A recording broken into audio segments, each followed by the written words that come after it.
Bien au MK Team, c'est Ilyes, on se retrouve aujourd'hui pour une nouvelle vidéo. Pourquoi est-ce que je pense que l'UFC doit absolument organiser un combat entre Khabib et Kamaru Usman? Kamaru Usman a frappé fort, il y a une semaine le Nigérian s'est imposé face à son ancien coéquipier Gilbert Burns. Mal en point au premier round, le champion des welters s'est parfaitement repris pour l'emporter sur TKO. Avec ce succès, Kamaru Usman bat le record de Georges St-Pierre en termes de victoires consécutives dans la catégorie, un accomplissement gigantesque pour le champion indiscutable des welters. Masvidal, Edwards, Colby et Woodley ont tous dû s'incliner face à la supériorité du Nigérian. Mis à part Wonderboy ou encore Michael Chiesa, c'est vrai que Kamaru Usman s'est débarrassé de tous les meilleurs adversaires de sa catégorie. Seul Colby Covington et dans une moindre mesure Gilbert Burns lui ont donné du fil à retordre. C'est vrai que les challenges dignes de ce nom commencent à se faire très rares pour le Nigérian. Une situation comparable à celle d'un certain Khabib Nurmagomedov. Le Dagestanais reste sur une victoire nette et sans bavure face à Justin Gaethje.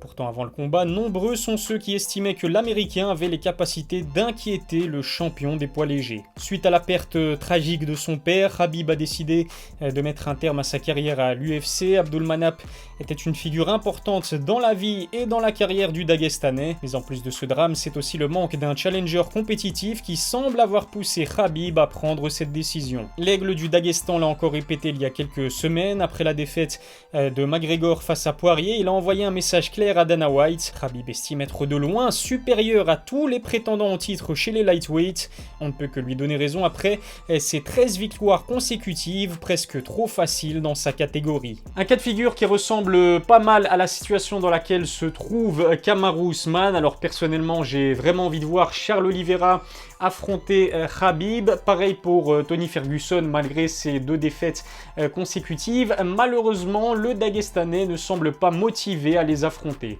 En conférence de presse, Khabib a souvent déclaré vouloir marquer l'histoire de son sport. Dans ce cas, pourquoi pas envisager de monter chez les welters? Le Dagestanais et Kamaru sont tous les deux à la recherche d'un challenge digne de ce nom. Un tel combat pourrait en plus de cela battre tous les records en termes de pay-per-view. Dana White avait créé la ceinture BMF pour déterminer qui de Masvidal ou Donny Diaz était le plus gros dur à cuire à l'UFC. Il pourrait donc en créer une nouvelle spécialement pour Khabib et Kamaru Usman. Ça permettrait justement, quel que soit le résultat, à Kamaru et à Khabib de conserver leurs ceintures respectives. Alors soyons clairs, même avec un tel système, il y a très peu de chances pour qu'un tel combat ait lieu un jour.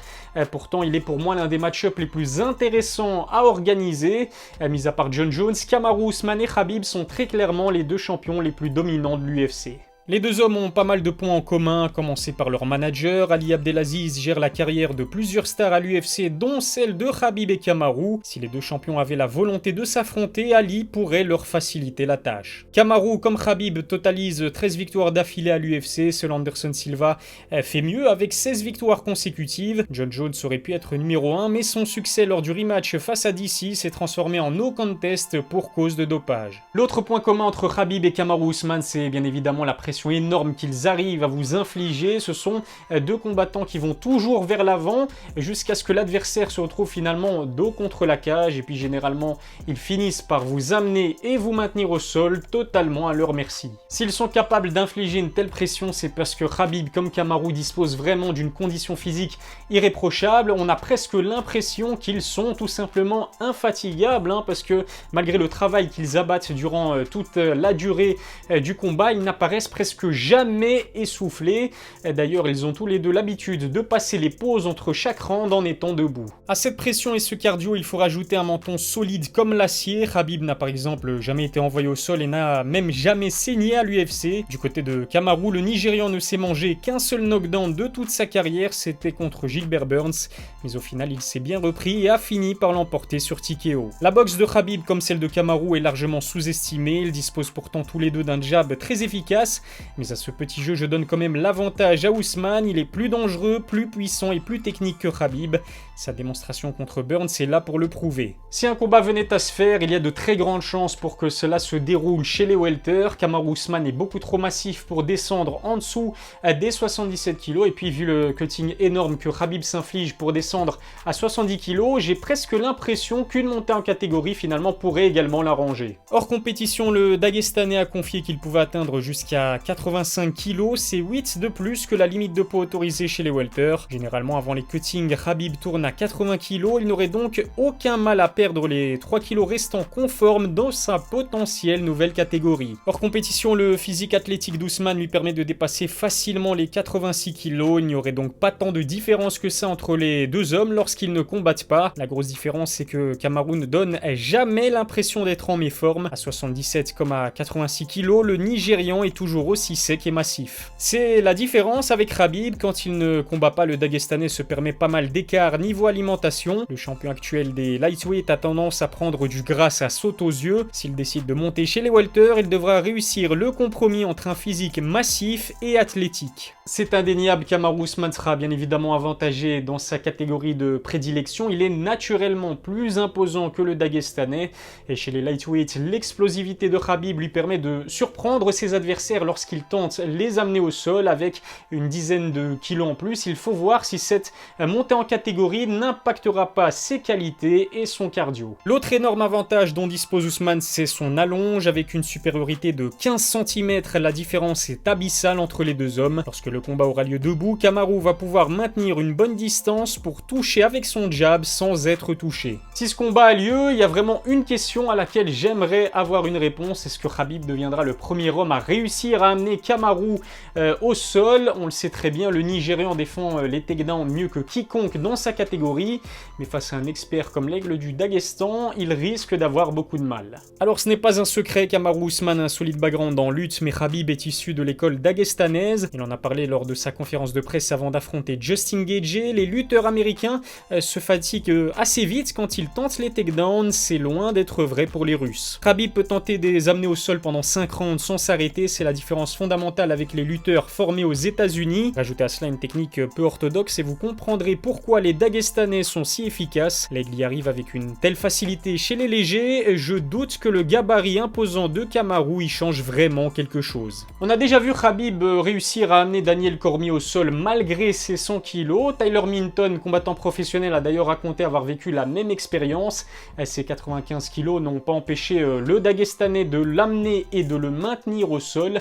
Ses presque 20 kg supplémentaires et son bon niveau de lutte ne lui ont été d'aucun secours. Pareil pour Justin Gaethje, l'américain dispose pourtant d'une solide expérience en lutte. Khabib a réussi à l'amener au sol à 2 reprises sans avoir à forcer. Après le combat, Justin a confirmé qu'aucun lightweight et même welter ne pourrait infliger une défaite au Dagestanais. Reste à savoir s'il parlait également de son sparring partner Kamaru Usman. La seule défaite de la carrière de Kamaru est intervenue sur soumission. L'a d'ailleurs vu être assez prudent pour éviter toute tentative de la part de Durinho, champion du monde de Jiu-Jitsu. Sur ses 29 victoires, Khabib l'a emporté 11 fois sur soumission, il sera donc une vraie menace, et contrairement à Gilbert Burns, il aura en plus les moyens d'amener le Nigérian au sol. Beaucoup d'interrogations entourent ce combat potentiel. Est-ce que Khabib va pouvoir performer aussi bien chez les welters que chez les lightweight? Est-ce qu'il va devenir le premier adversaire à réussir à amener Kamaru au sol?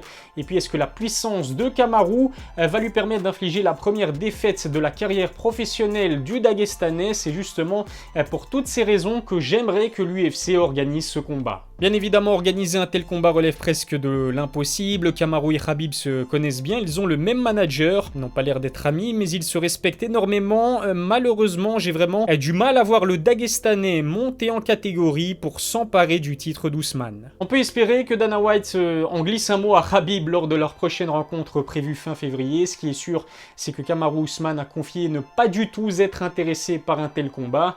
Le Nigérian vise en priorité un rematch contre Masvidal, et puis lors d'une récente interview, il a également confié qu'il pourrait monter chez les middleweight, à condition bien évidemment que son ami Adesanya s'exile définitivement chez les light heavyweight. Hier soir, un choc entre heavyweight a eu lieu à Las Vegas. Derrick Lewis a terminé Curtis Blades dès le second round. L'américain devient le co-détenteur du record de KO à l'UFC. Il s'est imposé de cette façon à 12 reprises comme Vitor Belfort. Et puis je devais vous le signaler, Othman Azaitar n'est finalement pas renvoyé par l'UFC. Contre toute attente, Dana White a décidé d'accorder une seconde chance aux combattants, une bonne nouvelle pour les fans du Marocain. Abonnez-vous à ma chaîne YouTube, lâchez un petit pouce bleu si la vidéo vous a plu, et puis abonnez-vous à mes réseaux sociaux, les liens sont dans la description. Je vous remercie de m'avoir suivi et je vous dis à dimanche prochain pour l'analyse de l'UFC 259. D'ici là, passez une excellente semaine, prenez soin de vous.